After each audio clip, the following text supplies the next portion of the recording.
最近，官媒报道了我军使用滚装船运输两栖作战装备的情况。那么，动员滚装船能够弥补我军两栖作战舰艇数量不足的情况吗？Hello， 大家好，欢迎收看本期迷彩虎，我是虎妞。前不久，央视的军事频道突然报道了我国的一艘滚装船。不过，这一艘滚装船和平时状态下满肚子汽车的滚装船可不一样。从画面中我们可以看到，平时用来装汽车或者货物的内部甲板，此时满满当当塞了密密麻麻的主战装备，包括96A 型主战坦克、04A 步战车、排雷车等等等等。这究竟是想做什么呢？在说到这个问题之前呢，我们还是先来说一下这个滚装船到底是做什么用的。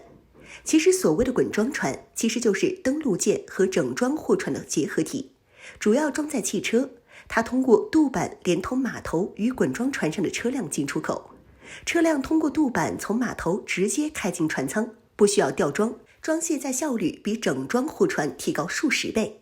而这个滚装船的概念，其实最早也是来自于军用的登陆舰或者说车辆登陆艇，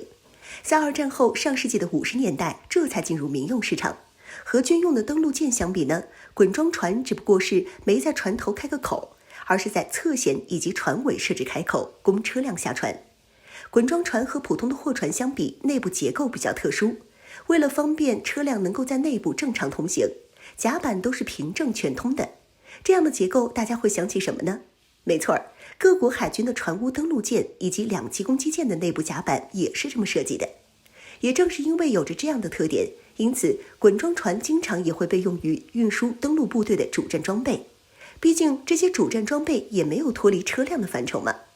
此次央媒报道了我国的这艘滚装船，演练的就是这样的内容。可以看到，这艘滚装船的几层甲板全部都塞满了重装备。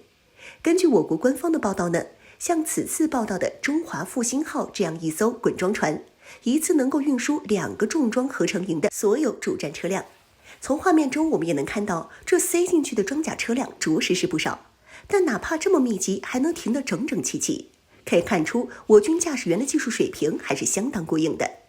我们也都知道，目前虽然说我国海军陆战队在前几年迎来了一次大扩编，足足有5个旅，但是用于投放这些兵力的两栖登陆舰船数量却远远不够。别看现在我国服役以及待服役的两栖攻击舰有3艘，071船坞登陆舰更是有8艘之多，但是相对于数万人的海军陆战队兵力来说，这点船的数量还是太少。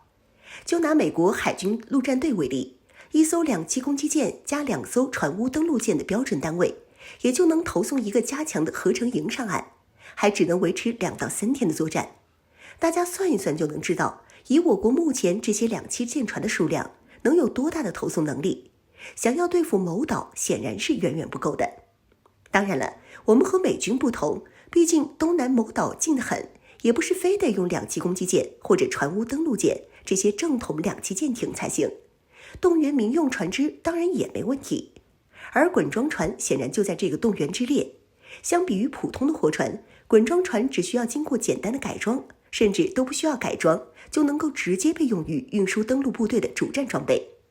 不过大家可注意了，这里说的仅仅只是运输，而不是直接参与登陆作战。很多老铁都有些想当然，以为这玩意儿能够弥补我国目前两栖作战舰艇数量的不足。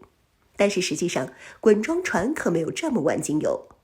滚装船的特点就是内部空间大且连续，有众多坡道可供汽车在不同层甲板之间行驶，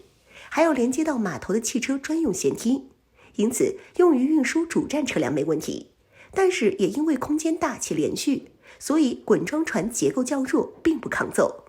更何况想要直接参与登陆作战，那就必须能直接上岸，需要能适应滩头的浅池水。作为远洋商船的滚装船，显然是不具备这些特点的。有人可能又会问了，那用滚装船代替两栖攻击舰，职能怎么样呢？实际上也不行。要知道，两栖攻击舰或者船坞登陆舰，它们可不只是用来运送主战装备，还包括人员呢。滚装船倒是能运输装备，可是人又该放哪里呢？并且还没办法运输直升机。并且滚装船这种民用船舶，想要卸下装备，还必须得有能够接应的码头，至少也要有栈桥配合卸载，因此无法承担第一波突击运输任务，必须等登陆部队占领一个港口才行。因此别看咱们能够动员的滚装船不少，但是像是075、071这样的正经2栖作战舰艇，那同样是不能少的。该下饺子那还是得继续下。